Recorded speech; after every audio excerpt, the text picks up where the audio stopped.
Ora então, boa tarde a todos. Bem-vindos ao sétimo episódio da Asma Talks. Hoje temos connosco o engenheiro Tiago Barbosa.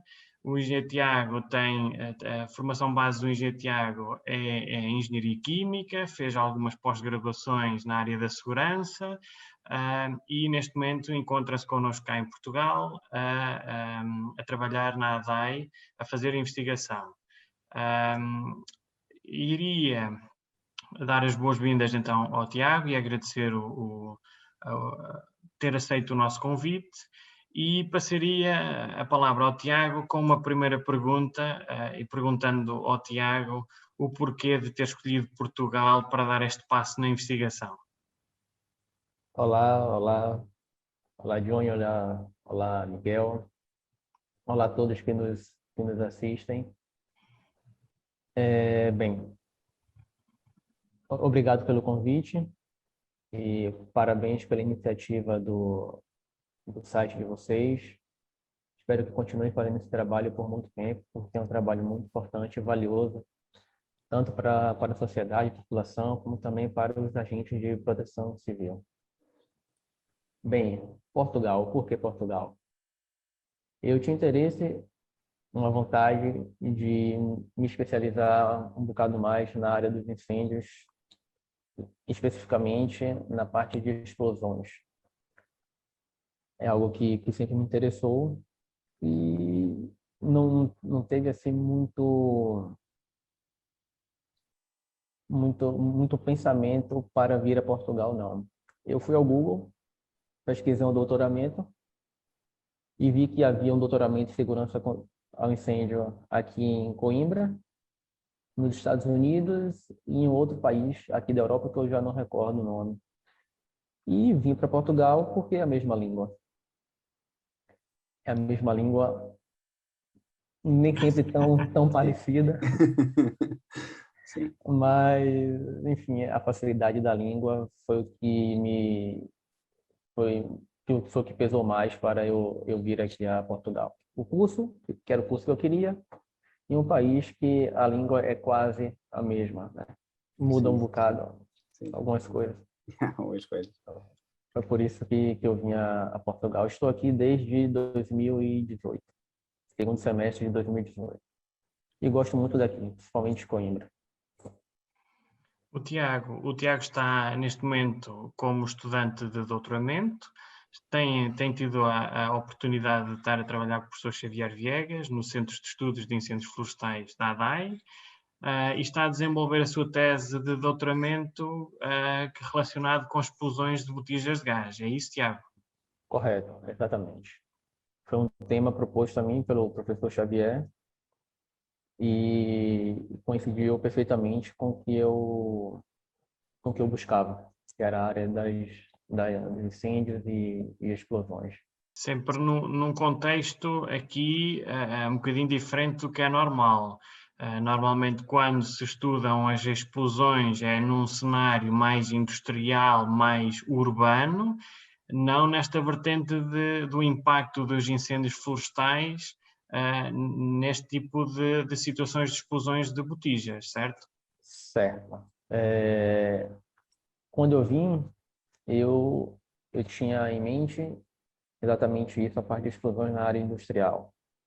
Mas quando o professor Xavier ele me contou sobre os incêndios florestais que são recorrentes aqui e que ele já atua, talvez ao tempo que ele tem de atuação na área, é um bocado mais, um bocado menos do que eu tenho de vida, e me contou a respeito, eu fiquei muito interessado, gostei bastante do tema, aceitei a proposta e me inseri aqui no CEIF, no Centro de Estudos sobre Ciências Florestais, da ADAI, Universidade de Coimbra.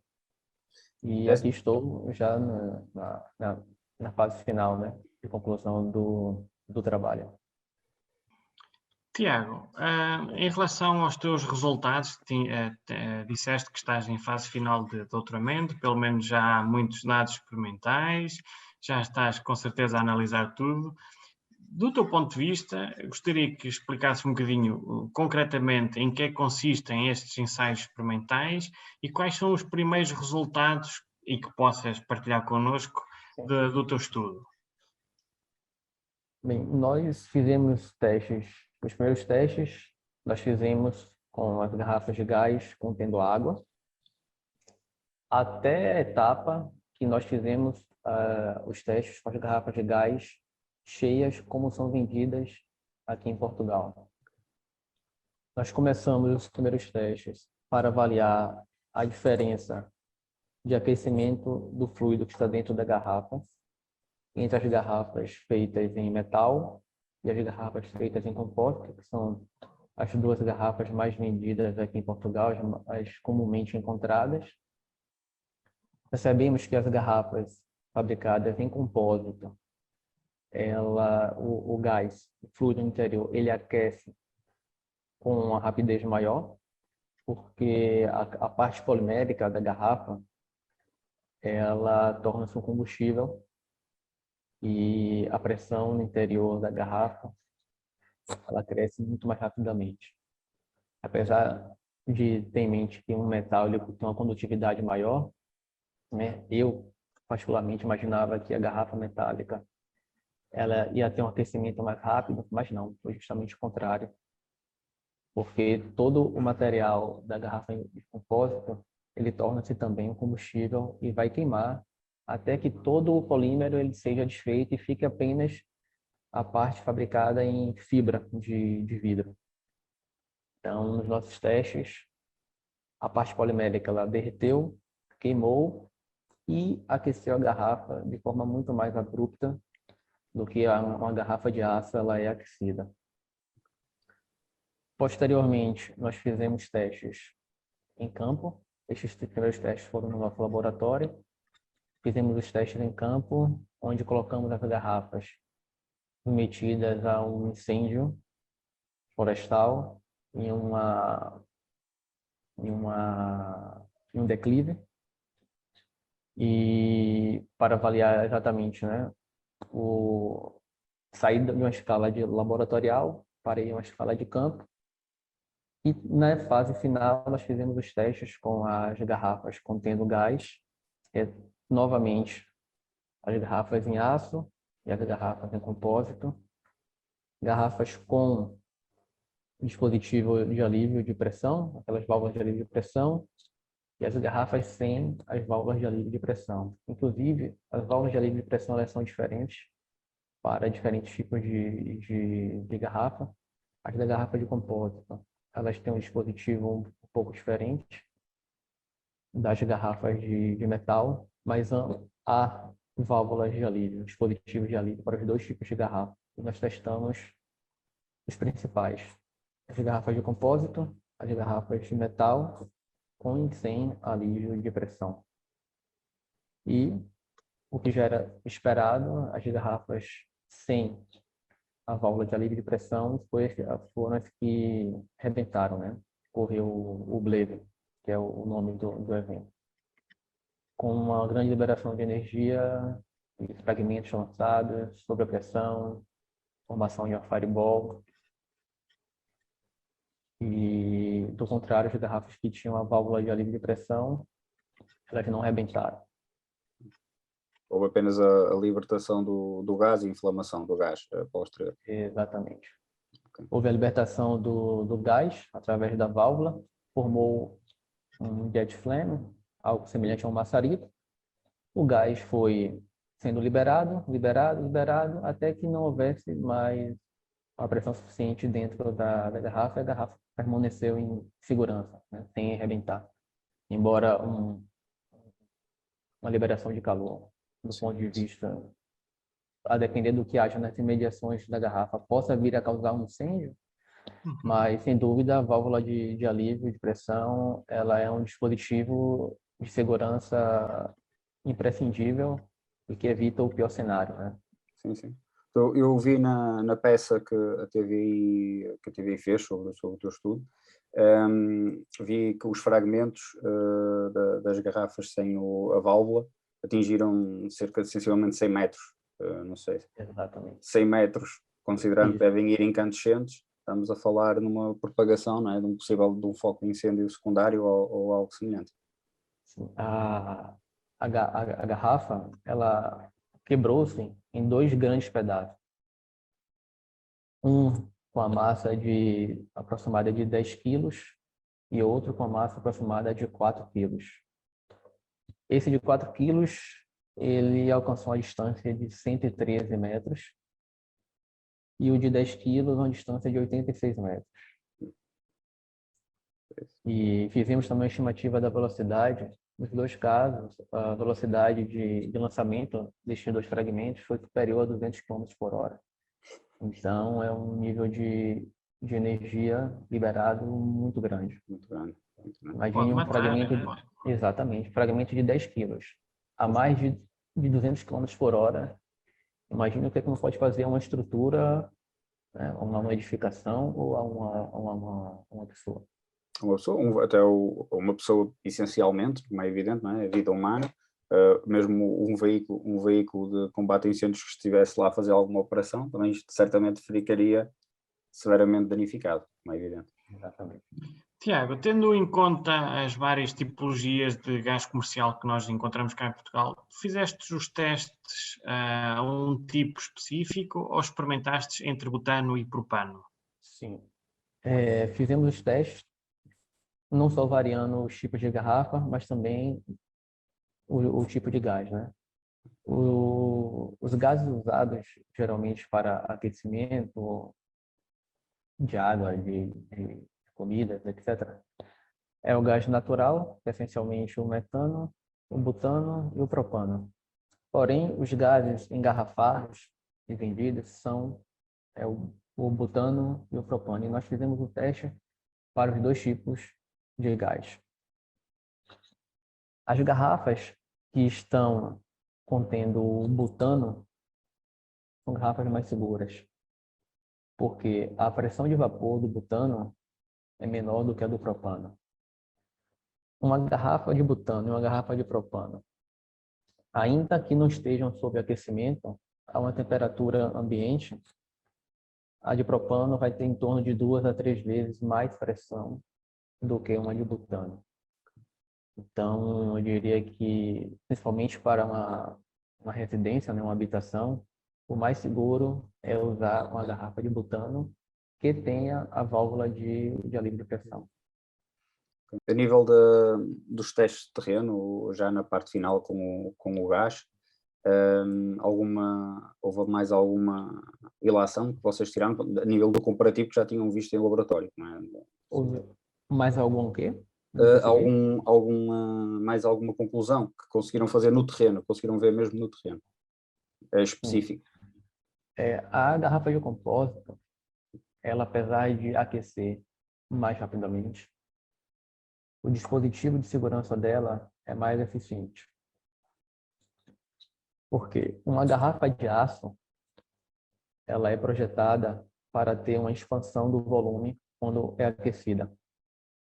Essa expansão, pela norma europeia portuguesa, a garrafa de gás ela deve expandir o seu volume em torno de 20%, aumentar o volume 20%. Isso proporciona uma menor taxa de aumento da pressão, porque se você aumenta o volume, você diminui a pressão. A garrafa de compósito, ela não tem esse mesmo perfil de dilatação. Então, na garrafa de compósito, é como se fossem dois dispositivos em um. A válvula de alívio de pressão, como é conhecida, né? Que ela abre e ela fecha. A pressão aumenta, a válvula abre, quando a pressão diminui, a válvula fecha. E há também uma espécie de um selo, um fusível, que ele abre de acordo com a temperatura. E o gás fica a ser liberado enquanto tiver gás dentro da garrafa. Okay. É um dispositivo de alívio de pressão muito eficiente e que manteve a garrafa de compósito, ainda que estivesse com aquecimento muito maior, manteve a garrafa segura. Então, pelo que eu estou a perceber, desculpa, a garrafa de compósito, ao não permitir os tais 20% de expansão, por assim dizer, a válvula de alívio vai funcionar muito mais rápido também e vai permitir um alívio de pressão interna muito maior. Muito mais eficiente. Ela teria duas aberturas Sim. ao invés de apenas um. Sim, além da válvula de pressão, também tem a libertação contínua. Então, tu falaste de libertação Exatamente. contínua. Isso, Ok, correto. ok. A garrafa de compósito, ela tem sobrecamadas, né? A primeira camada, a camada mais externa, ela é formada apenas em polímero. Ok. E esse polímero, ele não resiste ao aquecimento. Na segunda camada, ela tem um filamento, né, de fibra de vidro, e, salvo engano, é polipropileno, e ele envolve a camada mais interna, que é fabricada em aço. Ele envolve toda a camada de aço. Então, a primeira camada mais externa, que é apenas polimérica, ela derrete. Na segunda camada, fica bastante variada, que é a de fibra de vidro e de polímero. O polímero também ele desaparece após o teste, ficando apenas a camada de fibra de vidro e a mais interna, que é de aço, que não é projetada para ter a mesma dilatação da garrafa que é fabricada apenas em aço.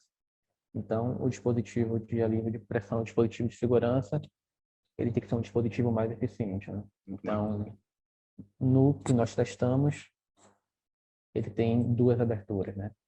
A trivial, aqui uma válvula de alívio de pressão tem, mas o selo que é derretido e fica a lançar o gás enquanto ainda tiver pressão dentro da garrafa. Ok, Tiago. Tiago, mais duas ou três questões, porque este tema é extremamente interessante e quem está no terreno, de facto, isto acaba por ser um cuidado extra que, em termos operacionais, temos que nos lembrar sempre que isto pode acontecer, que as botijas podem estar no teatro de operações e que isto, de facto, pode acontecer. Quais são as tuas recomendações em caso de incêndios florestais, ao nível de salvaguarda ou guardar este tipo de equipamentos na aproximação do incêndio florestal, numa primeira fase, ou até mesmo quando o fogo se encontra muito próximo da habitação ou do local onde esteja armazenado estes dispositivos? Bem, iniciando com a prevenção. Dá preferência a comprar garrafas de gás que são preenchidas com butano. Ela vai ter um incremento de pressão muito menor que as garrafas de propano. Segundo, comprar garrafas que tenham o dispositivo de alívio de pressão, porque isso é crucial, que garante que o pior evento não vá ocorrer. As garrafas de propano, como elas têm a dilatação, isso é perceptível quando se observa a garrafa. Se a garrafa ela já está dilatada, se a garrafa ela já está deformada, a garrafa é um cilindro e ela vai ganhando uma forma mais para parecer com uma esfera. Se a garrafa ela já está com esse tipo de deformação, é melhor que não se aproxime da garrafa, porque além de a dilatação servir para diminuir a pressão interna, ela também serve como uma forma dos usuários da garrafa observarem que a garrafa já sofreu com estresse devido à temperatura, à pressão e o material que a garrafa é fabricado, ela já está fragilizada. Então, de início é isso. Garrafas preferencialmente com butano e que tenham o dispositivo de alívio de pressão. Em segundo, é não armazená-las próximo a combustíveis. Na ocorrência de um incêndio florestal, os perigos do incêndio ele inicia antes mesmo da chegada da frente de chamas. Já é sabido que as brasas levadas pelo vento elas se propagam a grandes distâncias. Então, focos secundários começam a ser formados muito antes da chegada da frente de chamas. E os focos secundários, essas brasas elas começam a causar incêndios nos jardins e nos telhados. Uma árvore, um arbusto, uma vegetação que esteja ornamentando um muro de uma casa, ele é suficiente para aquecer uma garrafa de gás e essa garrafa de gás ter incremento de pressão e de temperatura. Então, essa garrafa ela não pode ser armazenada próximo de vegetação dos jardins e nem próximo de outro tipo de combustível. Por exemplo, uma habitação ela pode ter uma área para um convívio, um churrasco, um jantar. E lá tem móveis, tem mesas, tem cadeiras. E esses materiais podem inflamar e aquecer a garrafa. Então, armazenar a garrafa distante de outros materiais que sejam combustíveis. Na ótica, isto foi bastante interessante, uma vez mais, e isto falaste aí nos telhados, isso dá outra conversa, né? Porque limpar os telhados também é importante. Mas uma coisa que falaram também na peça foi o arrefecimento da garrafa após. Às vezes, à passagem do incêndio, não é? A garrafa, até vamos pressupor que conserva as suas capacidades, por assim dizer, não ocorre nada, nenhum fenómeno, mas a garrafa permanece quente, não é? E às vezes se calhar merece alguma atenção numa fase posterior à passagem do foco de incêndio. Uma observação muito importante, que você me lembrou agora quando estava falando. Após o incêndio, a garrafa, estando antes, né, do término do incêndio, submetida ao aquecimento, mesmo após a passagem do incêndio, a garrafa não está segura. No nosso teste, uma garrafa arrebentou quando já não havia mais chamas. Havia apenas leves brasas já a nível do solo. E nós, inclusive, já nem contávamos mais que a garrafa fosse arrebentar, e ela arrebentou. Neste teste, a pressão dentro da garrafa chegou aos 35 bar, mais ou menos. É uma pressão muito alta. Quando ela arrebentou, ela estava à volta dos 15 bar. Não havia mais chamas envolvendo a garrafa. A etapa de maior temperatura da superfície da garrafa, do material da garrafa, já tinha passado. Mas, mesmo assim, o material estava fragilizado e a garrafa arrebentou. Então, fica uma observação que, mesmo que as chamas tenham se apagado, a garrafa ainda pode vir a arrebentar.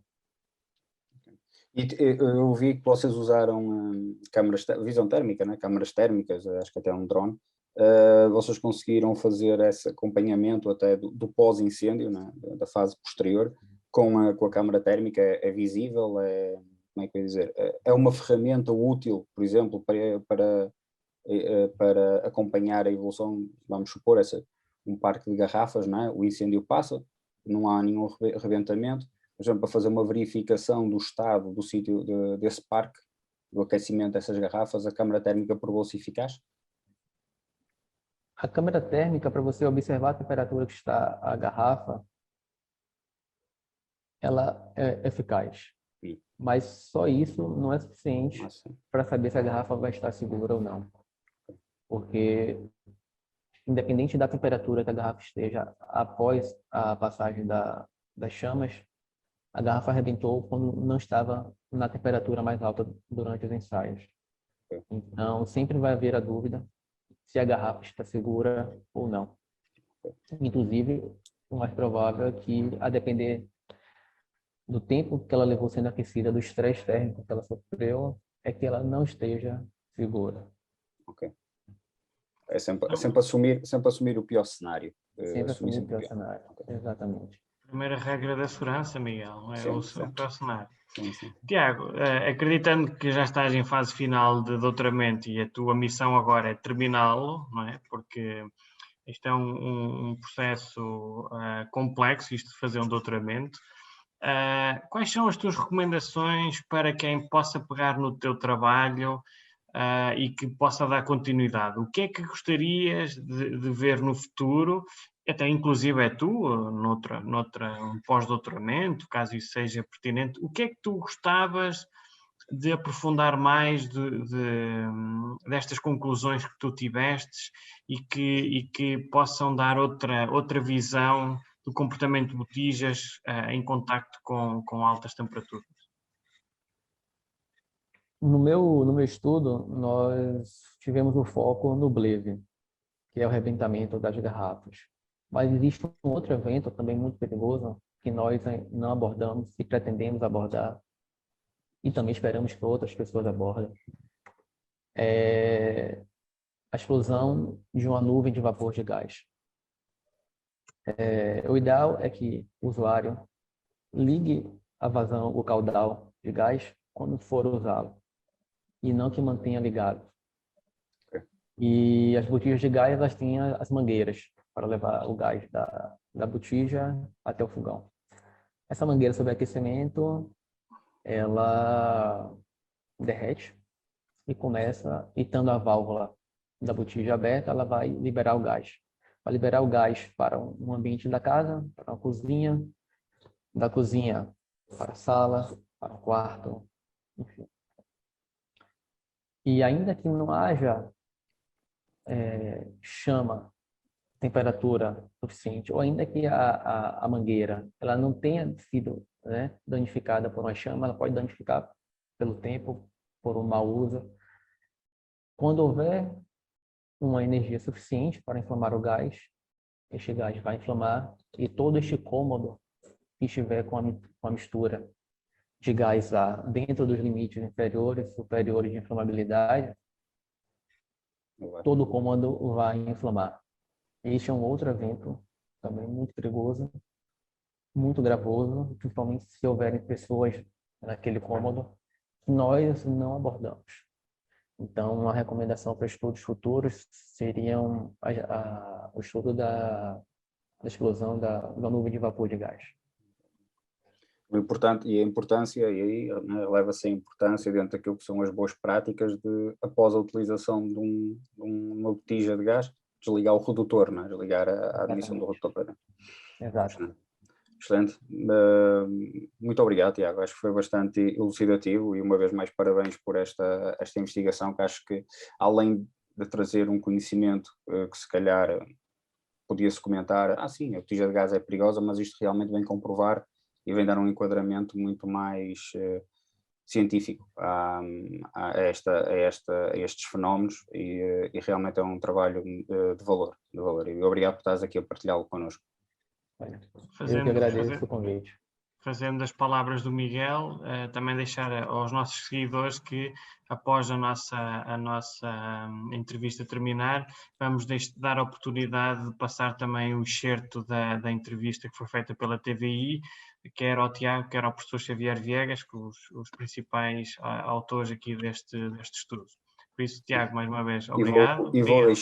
Vou deixar também na descrição o link para uma peça que saiu no Jornal da Universidade de Coimbra, se não me engano, na página da Universidade de Coimbra, e um link também para um vídeo mesmo do canal do SAFE, que também tem exatamente o estudo do Tiago, tem um vídeo exatamente do estudo de terreno, né? do exercício de terreno. Vou deixar os links depois todos na descrição para quem quiser aprofundar mais este estudo, que é bastante interessante. Obrigado, Tiago. Olha, obrigado, parabéns pelo trabalho e continue fazendo por muito tempo. Obrigado. Feita a prova científica, as botijas de gás representam um perigo acrescido quando ocorrem incêndios florestais. Uma equipa de investigadores da Universidade de Coimbra verificou o que sucede quando esses recipientes são atingidos pelo fogo e registrou um potencial destrutivo muito significativo. As imagens falam por si. A equipa de investigadores registou o que acontece quando botijas de gás doméstico são expostas a incêndio florestal. Fogo tipo lança-chamas com uma língua com cerca de 6 metros nos 3 tipos de recipientes testados. 2 com válvula de segurança e outro sem válvula de segurança. A garrafa que não tinha um dispositivo de segurança, ela rompeu-se e lançou fragmentos a mais de 100 metros de distância.